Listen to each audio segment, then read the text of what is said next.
Drawing your human eye.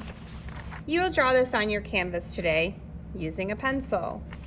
You should have already printed a photograph of an eyeball or a more advanced photograph that includes lids and lashes. We will start with just basic eyeball.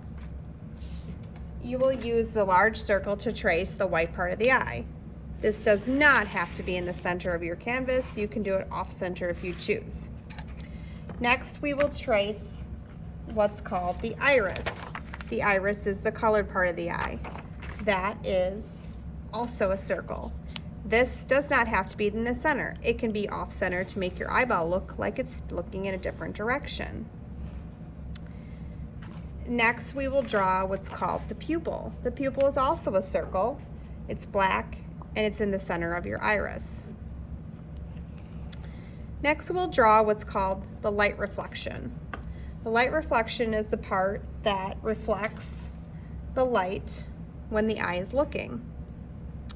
It's typically in a rectangle form, but instead of being perfectly straight, you should curve it in the direction of the sphere, because an eyeball is a sphere. There may be more than one light reflection on your drawing. You use your judgment and reference to help you decide that. Next, we're going to move on to the more complex eyeball.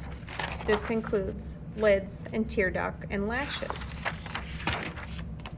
To do this, I also use the tracer for the whites of the eye, but I only trace the top half.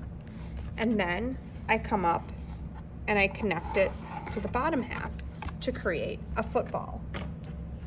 Then I place the iris in the center, or again, it could be off center if you want it to be looking in a different direction.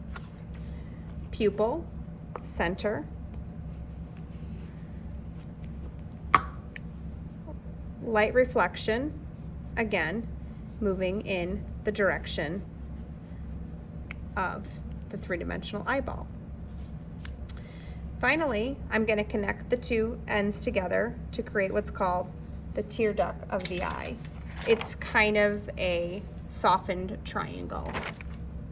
I'm also going to create the eyelids, which should be placed slightly above the whites of the eye and slightly below the whites of the eye. I'm not going to draw the eyelashes because those I'm going to paint in later. This completes how to draw the two versions of the eye.